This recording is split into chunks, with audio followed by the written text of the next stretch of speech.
Please help me welcome Ms. Ross.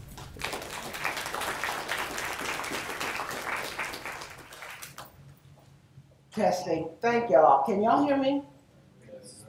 I'm actually sitting down because since I'm a grandmother and actually a great-grandmother, I take what's called elder privilege, and that's the right to sit on my fat ass instead of standing up for 2 hours to talk. So I apologize to y'all that may have difficulty seeing me, but feel free to move up closer to the front if you have difficulty seeing me. If you have difficulty seeing me, trust me, you ain't missing much. But if you have difficulty hearing me, I can project my voice louder. Is this okay for folks? All right. Thank you for, as I say, tolerating me sitting down because when you get to be in your 60s, you get the right to decide what you're going to do for the rest of your life. And one of the things I decided that I'm not going to do for the rest of my life is stand on my feet unnecessarily. I waitressed my way through college. That was enough standing on my feet. I was brought here to talk to y'all today, largely because I believe it's because I have a long history in the movement to end violence against women. I have both a personal story and a professional story. I was lucky to be the third executive director of the very, very first Rape Crisis Center in this country that was founded in 1972 in Washington, D.C. And it's a little known story that the very first Rape Crisis Center was largely run by African American women in the 1970s and 80s, not because we were the founders of it, I don't want to give that impression, but because the 6 white women who founded the DC Rape Crisis Center made a commitment that when they finally had the money to hire women to run the center with jobs, even though they were working class themselves, they made a commitment to hire women from the community so that the people who worked at the center represented the community and were from the community that was being served. And so that meant that the first 5 executive directors of the DC Rape Crisis Center were African American women.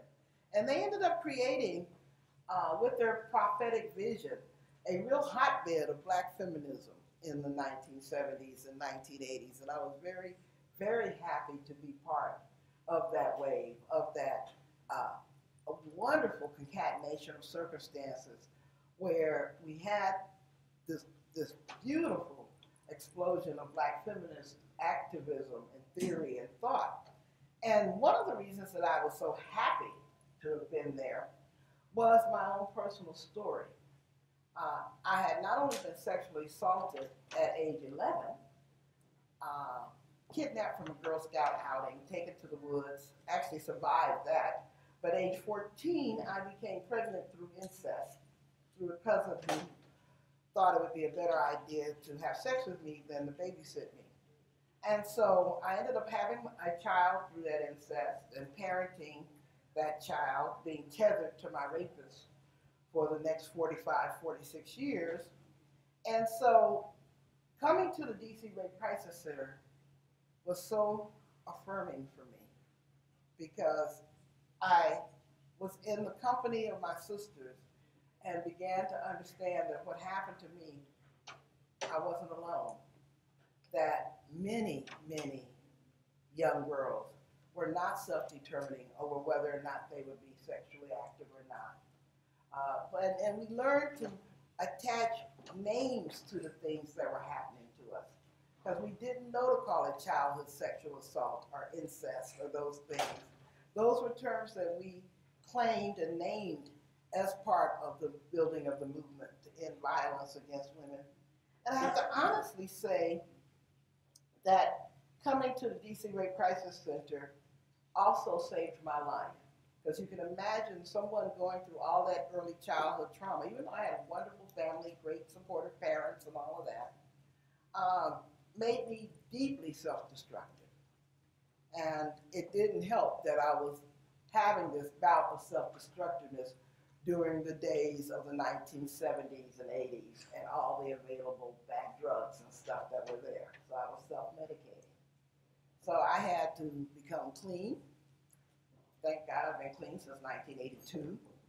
But it was also coming to the DC Rape Crisis Center that helped me save my life, helped me get clean, helped me understand that I was not alone.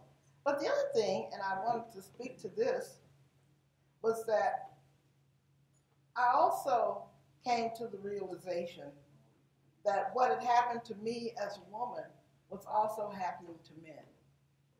Because while 25% of young African American women will experience some form of childhood sexual abuse or assault before the age of 18, I found out that a disproportionate number of young boys, particularly boys under the age of 10, also experience a huge amount of childhood sexual assault.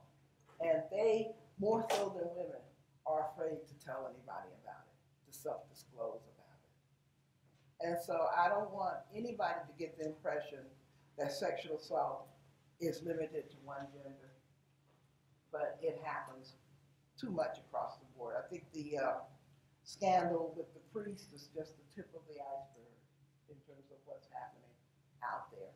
We have failed to protect young people in our society, and yet we've not even made it safe for them to tell us what's really going on in their lives. And so we've got a long way to go as a movement dedicated to ending this form of what they call now interpersonal violence, IPV. I mean, I think as our movement has grown up since 1972, we've used more and more clinical terms to describe what's happening. So now rape and battering and childhood sexual assault is called interpersonal violence, IPV. It sounds like an STD.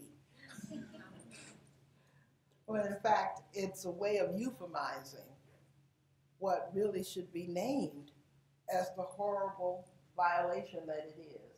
I'm an old school feminist, so I like using the word battering as opposed to domestic violence. I like using the term rape instead of just sexual assault. Even though I understand why we use these broader, more inclusive terms, I don't like losing that hard, shocking edge of naming what happens to us who are violated. But that's just my issue. The other thing that has happened to our movement since the early days is, particularly as women of color have begun working in the movement, is that we've explored and expanded what we mean by violence. Matter of fact, we don't call it violence, we call it violences. Because if you're a person of color in our society, and actually, I'm speaking from the perspective of person of color, but this could happen to anybody. But it was our particular standpoint as people of color that allowed us to really look at all the different types of violences that our communities were subjected to. So the one that we are most familiar with, of course, is interpersonal violence, rape, domestic violence, childhood sexual assault, incest, those kinds of things. But then we had to also call into question what we call state-directed violence, because as we were trying to come up with remedies or preventatives for interpersonal violence, we found that we were having to engage with the state, with the government, in ways that wasn't necessarily healthy or helpful for our communities. Meaning that we were having to turn over black men to a criminal justice system that's already racist against them. And that never felt like a healthy solution to us as black women. For example, to increase the incarceration of black men, even though 95% of sexual assault is intraracial, is happening within the race. It is not happening interracially. But we always had problems with furthering state violence as a way to end interpersonal violence. And so we started saying, well, what can we do? What are alternatives to not increasing the incarceration rate of men, but at the same time trying to work to make our communities safe for women and children. Then, what we also discovered was that many vulnerable women, particularly women subjected to domestic violence or battery, are also vulnerable to what we call economic violence. Economic violence is when someone else controls your economic resources. So you do not have the resources to leave a dangerous situation, or you do not have the resources to keep that social worker from coming into your house and deciding that you're a bad parent so that you no longer get your check. I mean, this is what we call economic violence that women are subjected to. And so we found that if we fail to intersect economic violence with interpersonal violence, we misdiagnosed what was really going on in the lives of a lot of women. Answering the question, well, why doesn't she just leave? Why does she just move? You know, which of course, from our safe middle class perspective, we had the answer to without really understanding the situation that many women were actually living through.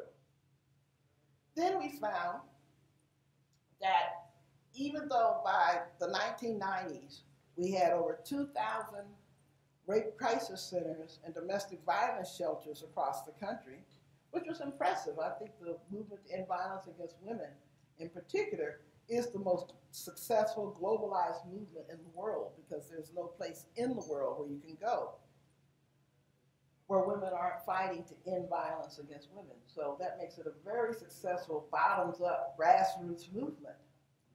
At the same time, with over 2,000 rape crisis centers and domestic violence shelters in the United States alone, if a woman is a victim of racial violence, let's say the Ku Klux Klan, there's no place for her to go. If she is terrorized in her home by a racialized form of violence. So that's a real hole in our movement, that we protect women from one type of violence, but we put no energy into protecting women from other types of violence. And that really came into conversation with the Federal Hate Crime Statistics Act. Back in the 1980s, when we were lobbying for the Federal Hate Crime Statistics Act, there became a big debate within our movements, because many advocates wanted crimes against women, hate crimes against women, to be counted within the Federal Hate Crime Statistics Act, because obviously a lot of crimes against women are based on misogyny, hatred of women. While there were other advocates who resisted including crimes against women in the Federal Hate Crime Statistics Act, first of all, because it would overwhelm the statistics. Crimes against women are so massively common that racially motivated crimes, homophobic motivated crimes would be lost in the counting. So it would actually defocus, de-emphasize other forms of hate crimes. And for some of us, until the movement to end violence against women started making itself accountable for some of these other violences, it was still failing to protect women in a holistic fashion. So anyway, we have to really do some work around the intersection of sexual violence and racial violence, or racial violence alone. And of course, as our LGBT communities remind us, there's also transphobic and homophobic violence, violence against people because they are gay or trans. Of course, there's no center right now that's available to help people out of that type of violence. And then there's anti-immigrant violence. which of course is largely being encouraged by the right wing, where people are being shot because they crossed the border, their homes are being invaded, state police are arresting them, ICE is arresting them, on and on and on. So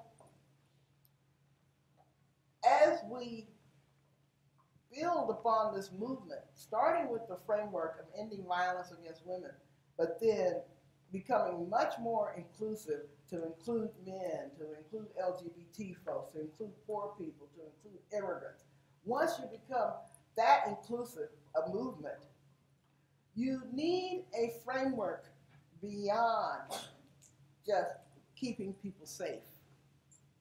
Actually, let me be honest. Our movement to end violence against women never actually ended violence against women. Have we? The best we've been able to do with our 2,000 rape crisis centers and domestic violence shelters is bandage them up and send them back out there. That's basically what we do. We've been able to make it a social sin to commit violence against women. So rarely will some perpetrator go to the club and brag about who they violated anymore, expecting to, beat their chest and get, attaboys for it. But just like racial violence, we've driven it underground. We haven't stopped it. We haven't stopped it. So we've still got a lot of work to do, as proud as I am of what we have accomplished. I really think that for a movement that's only, I wish I could do the math, from 1972 to 2013, how many years is that? Like 41 years or something like that. Is that right? I mean, we've done amazing things. We've transformed 6 women, transformed the world in 41 years. So that's pretty damn impressive. I'm okay with that.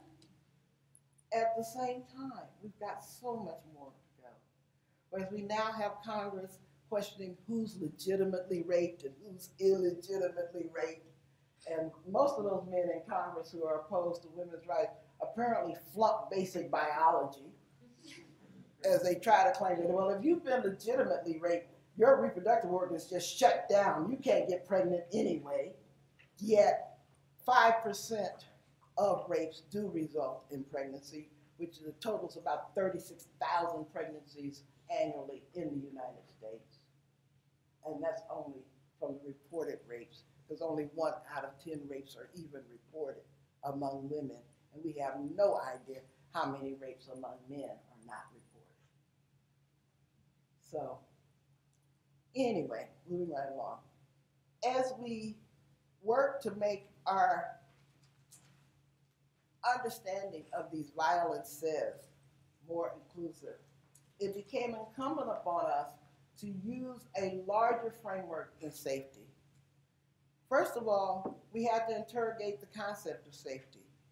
In the early days of the movement, we spent a lot of conversation around creating a safe space to talk, a safe space to tell your story, a safe space to get support and all of that. And I'm not trying to diminish how important that concept of safety is, but I am trying to say that the best we were able to accomplish was the illusion of safety.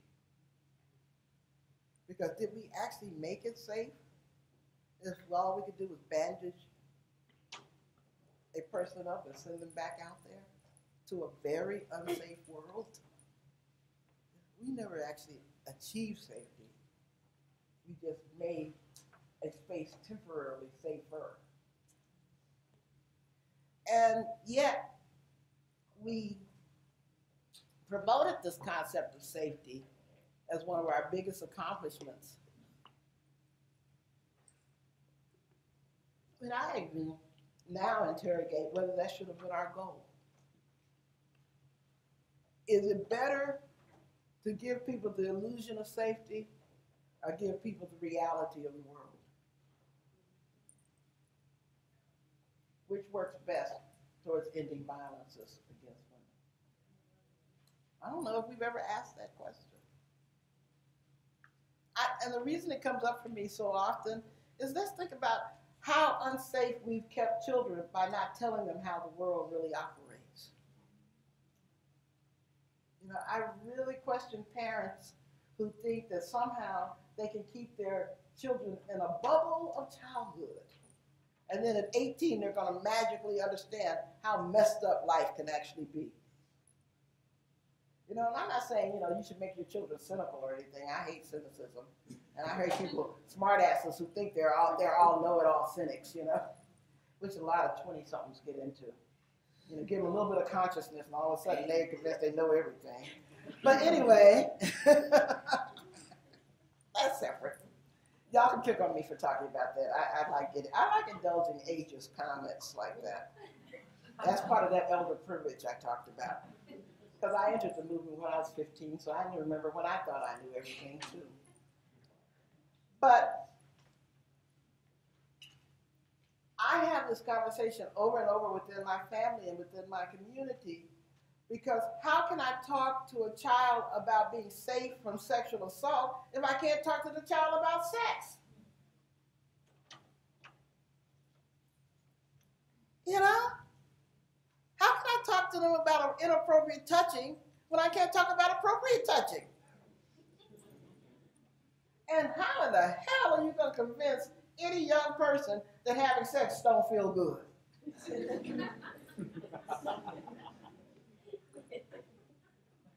My God.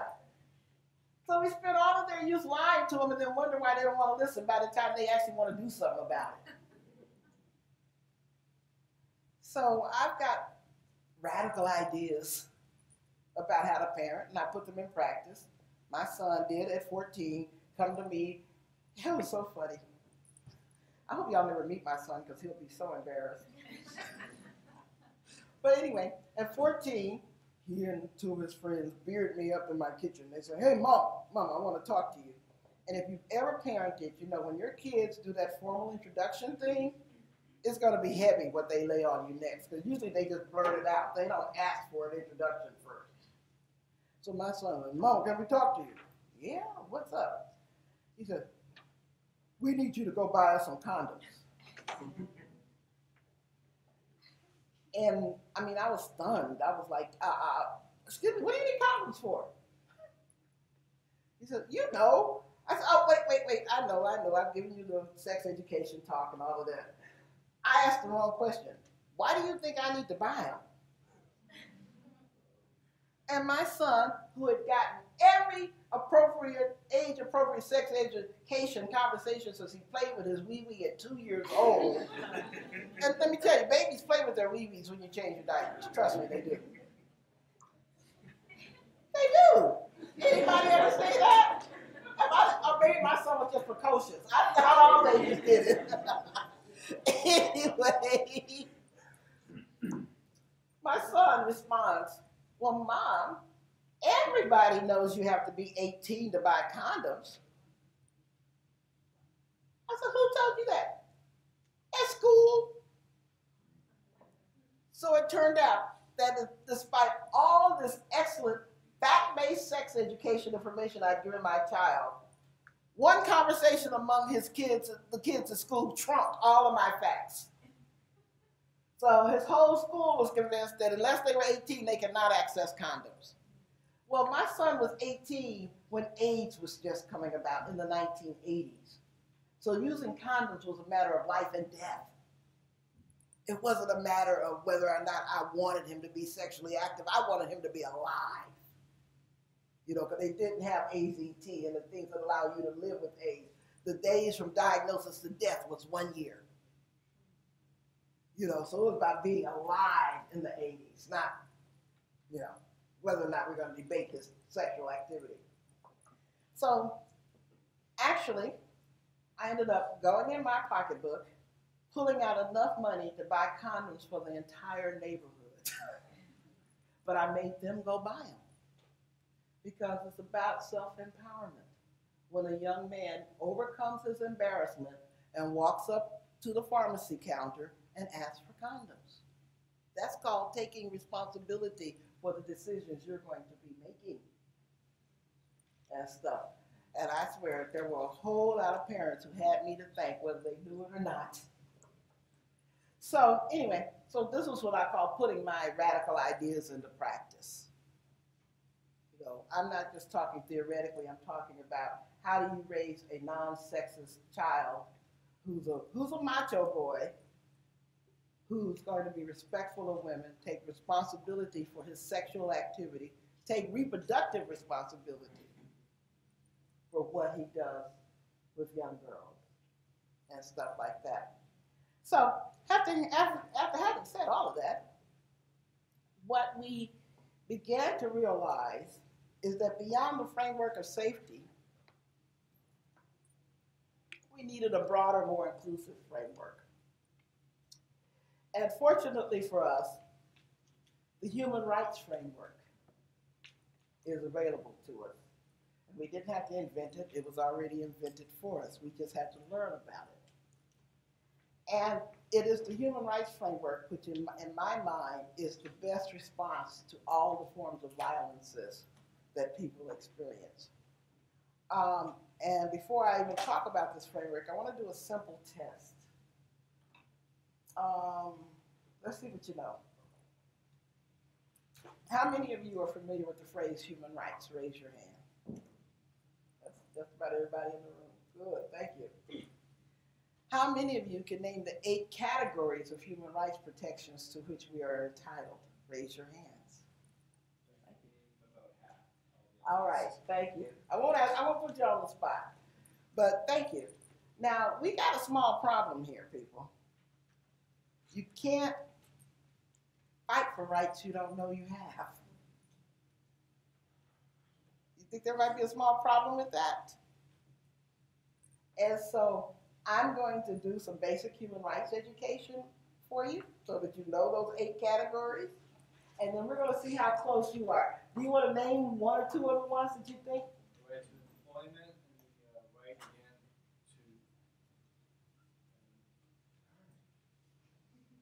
to. It's all right. I thought I had about that.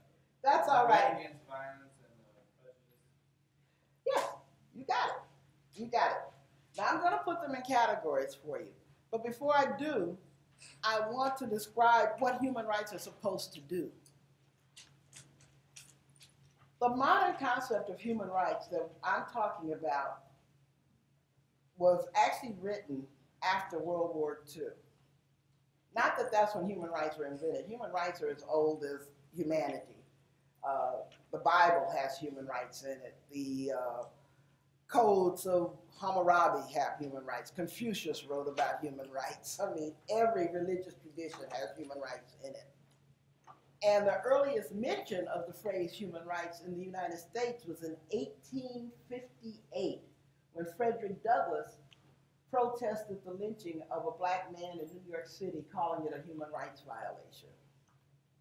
So human rights have been around for a while. The reason that the Universal Declaration of Human Rights was written after World War II was because of the Holocaust that Nazi Germany committed against everybody they didn't like. And they didn't like a whole lot of people. They didn't like Jews. They also didn't like what they call homosexuals. They didn't like people who were disabled. They didn't like people they called communists. They didn't like a whole lot of people. Anybody who was interracial, they just didn't like a whole lot of people. They didn't like gypsies or the Romani. They just didn't like people. And what Nazi Germany did was start with isolation and starvation policies and end up with extermination policies. So many people mistakenly think of the Holocaust as only the gas chambers. But in fact, the Holocaust was preceded by starvation, isolation, unemployment, forbidding people to go to school, to work their jobs or their professions, and then, ending up with the extermination. And once the Holocaust was implemented, the world community, through the United Nations, recognized that what Nazi Germany did, while it was immoral, it was not illegal. Because Nazi Germany passed the laws that legitimated immoral actions of genocide. The same way the United States legitimated slavery. Immoral, but not illegal. Or we legitimate the invasion of other countries. Immoral, but not illegal. We legitimated the theft of Native American lands. Immoral, but not illegal. Governments have a distressing tendency to legitimate the things they want to do. And so, First Lady Eleanor Roosevelt chaired a committee called the Human Rights Committee that wrote the Universal Declaration of Human Rights, whose purpose was to put limits on what a government could do to its own people, to prevent future genocides. And that was because there was already a body of international law that prohibited Germany's invasion of another country. So when Germany invaded Czechoslovakia, it already broke laws. But when it committed genocide against German Jews, there was no law to be broken. Why is that phone call following me everywhere? Anyway, it's not my phone. My cell phone don't ring like that. Anyway, I'm sorry. This signal from Satan has been following me everywhere. Maybe he's calling me home and I don't know it.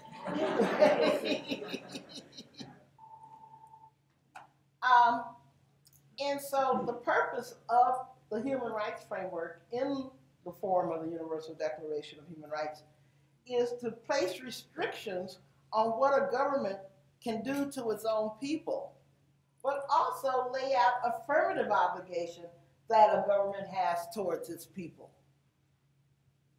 You get that? So basically, human rights are about your deal with your government. Most of us have this partial definition of human rights where we think human rights are about criticizing political prisoners overseas, which is fine because you can use human rights that way. But human rights, like Eleanor Roosevelt said, begin at home. As U.S. citizens, our fundamental human right deal is with the U.S. government, laying out things the government can't do to us and things the government must do for us. Y'all got that part?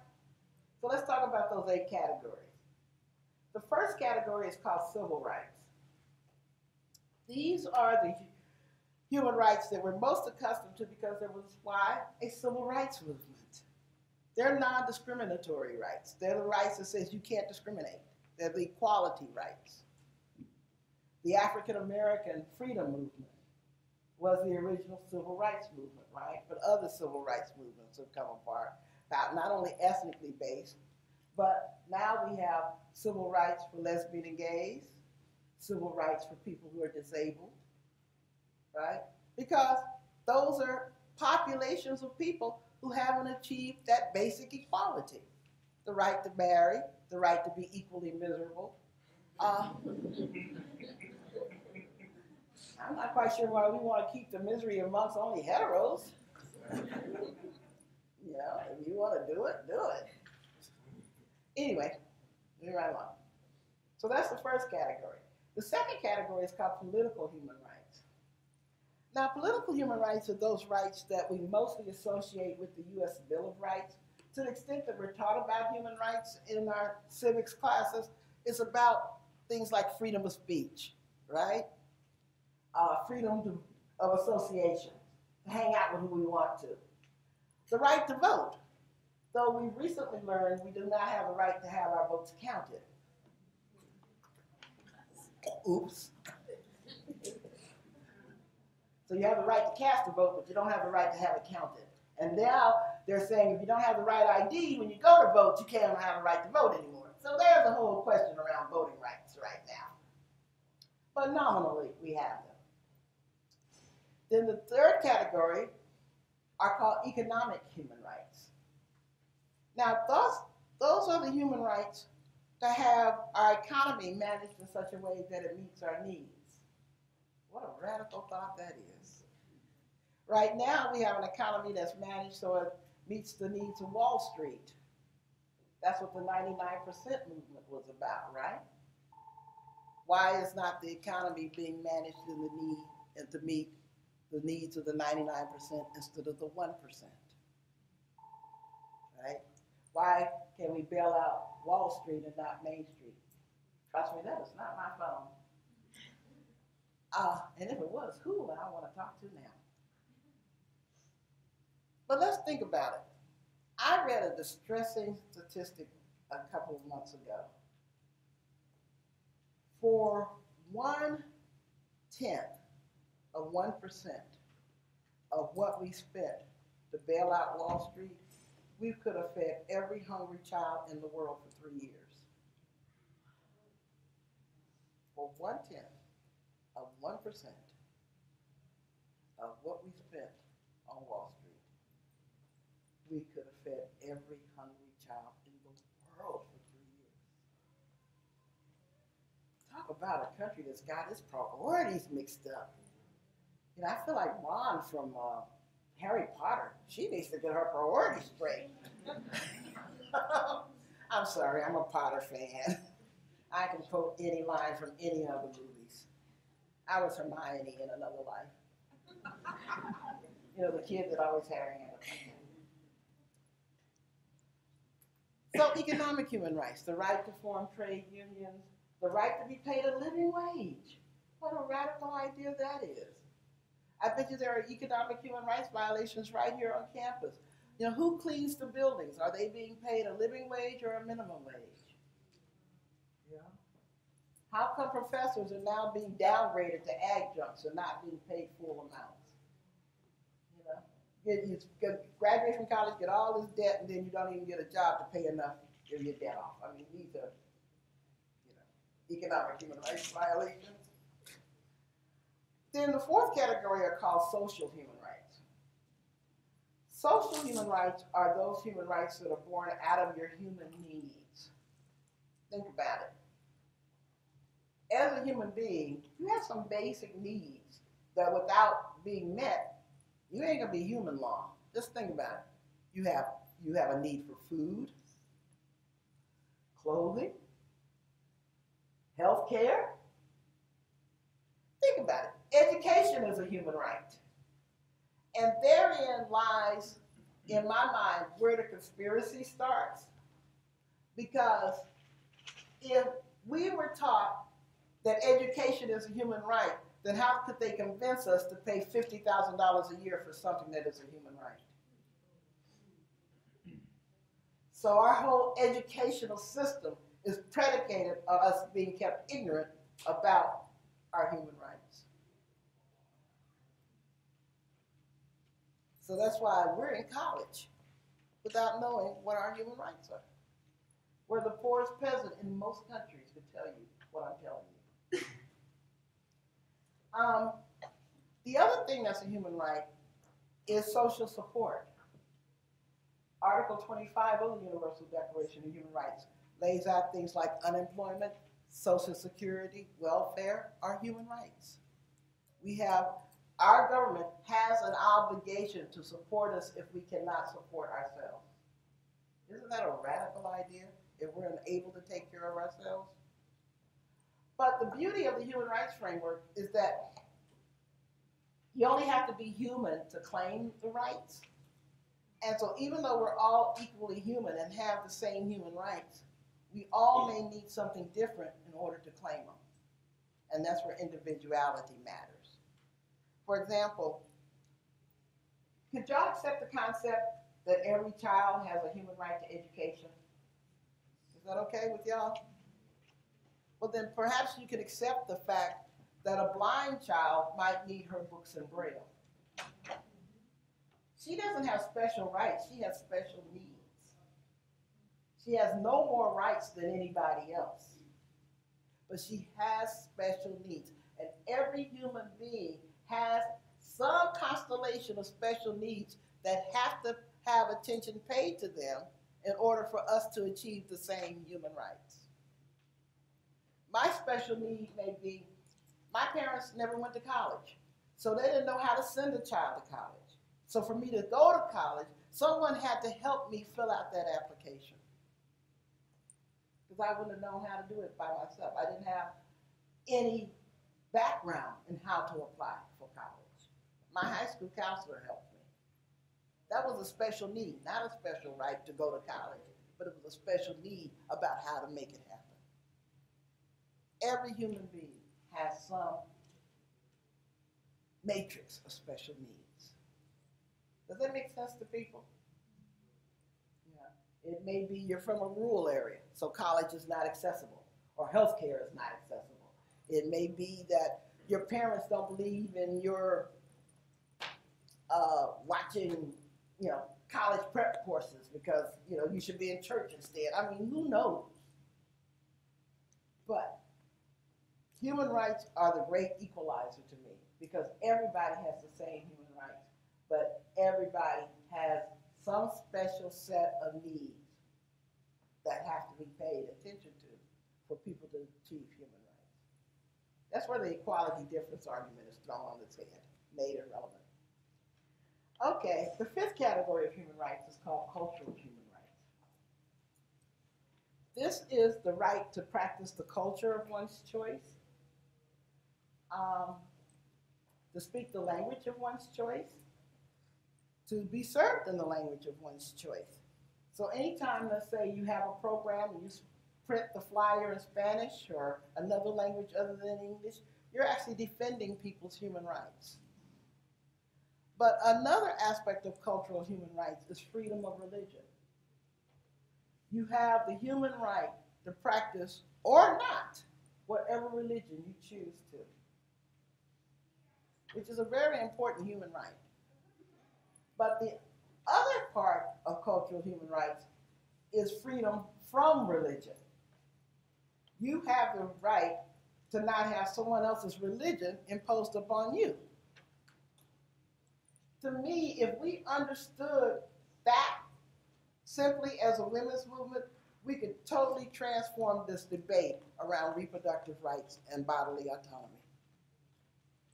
Because right now we have our public policy being driven by people's religious views being imposed upon all of us, which is a human rights violation. You have the right to believe whatever you want to believe. You have a right to believe that the Pope is the greatest whatever. I have a human right not to believe in that Pope. Yeah. I can respect your human rights, but you have to respect mine too. You don't get it all your way. Does that make sense? And so it's very important for us to understand human rights. Oh, by the way, people who, I'm going to go there, people who are opposed to abortion, I hate to say the A word, but no, I don't hate to say it, I'm proud to say it, are claiming human rights for people who are not yet here, for what they call the preborn or the unborn, except that that misuses the Universal Declaration of Human Rights because it was written December 10th, 1948, which is why December 10th is Human Rights Day. But in 1948, they weren't even thinking about abortion politics when they wrote the phrase, all human beings are born equal in rights and dignity. It was just common sense acknowledgement that you have to be here to claim the damn rights. You just can't be sperm swimming around, not even know where you're going to land, claiming human rights. So people who are trying to claim human rights for the sperm and the eggs or the fertilized eggs don't even know what they're talking about because the Universal Declaration says you got to be here to claim the rights. So I'm just going to leave that there. The sixth category of human rights are called environmental human rights. Now these were written after 1948 because new social movements started demanding new human rights. And after Rachel Carson wrote The Silent Spring in the 1970s, the world pretty much began to recognize that if we didn't have clean air and clean water and non-toxic neighborhoods, that we weren't going to be around very long to claim our human rights. Oops. And so environmental human rights are very, very important. The seventh category are called developmental human rights, and they're a little harder to explain. But developmental human rights are the human rights demanded by what we call the developing world, what we used to call the third world. They're the rights that newly emancipated countries, being free from colonialism, demand to control their own natural resources, to develop their own natural resources, which is kind of awkward for us, the United States, because developmental human rights are why we invaded Iraq, because we couldn't explain how our oil got under their sand. Oops. God made a geological boo-boo that Papa Bush had to correct.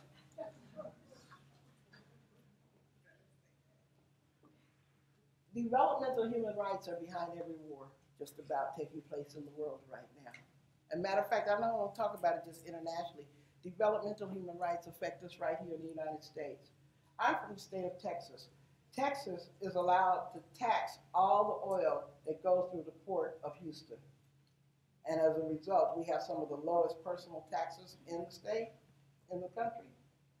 Whereas because of corruption, people in Louisiana are not allowed to properly tax the 60% of American oil that goes through the port of New Orleans.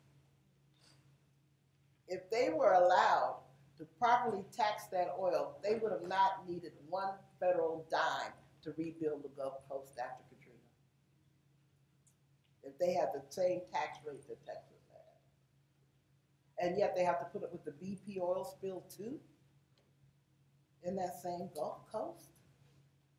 They are experiencing massive violations of their developmental human rights.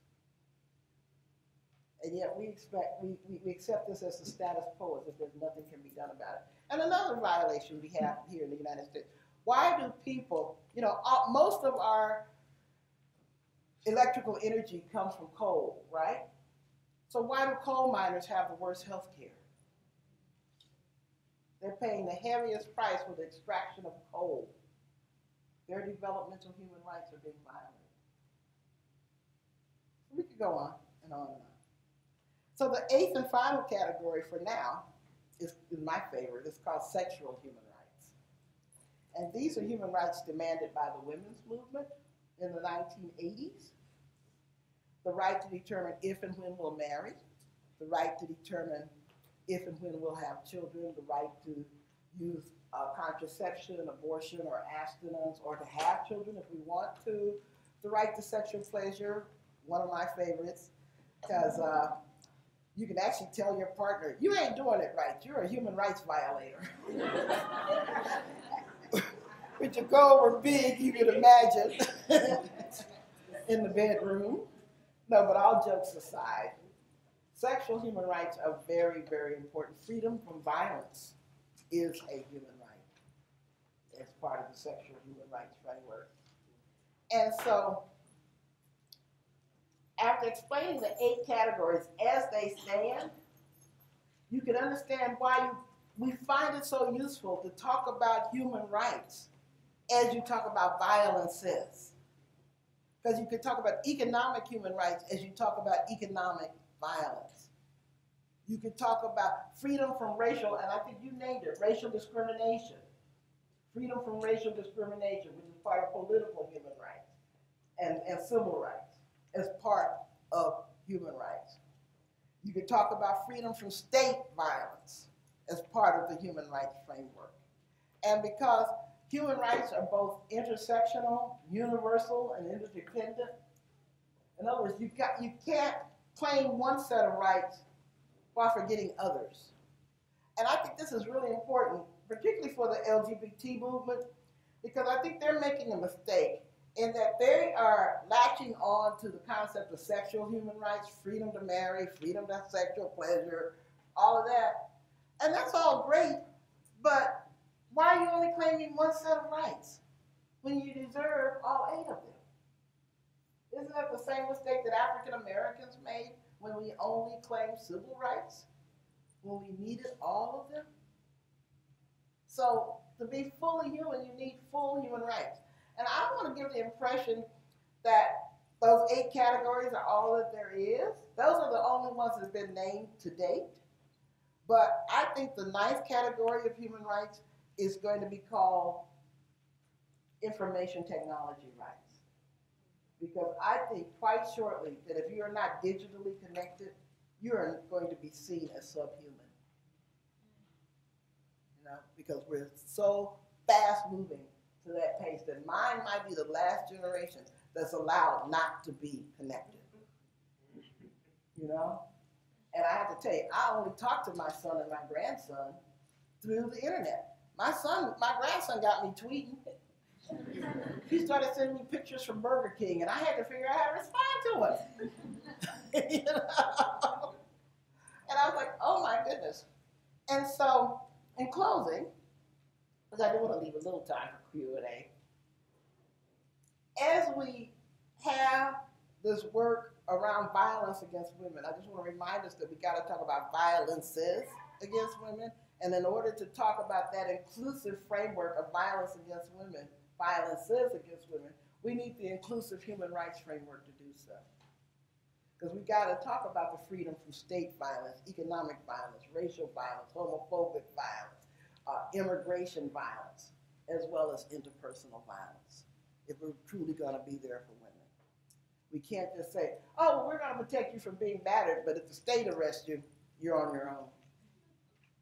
You know? Or if the Klan burns a cross on your neighborhood, well, it wasn't the, were you married to the Klan? Because you can't come to my shelter if you weren't married to your perpetrator. No. We've got to stop fracturing the reality of people and really look towards the 21st century where we build this inclusive movement that brings people together based on their humanity and not divided into silos based on age, race, class, all those kinds of things. So I'm really excited about the thought of building the anti-violence wing of the human rights movement, which I actually think is much better because it includes everybody, as opposed to assuming that people get left out simply because of who and what they're born. So thank y'all for listening to me. Thank y'all.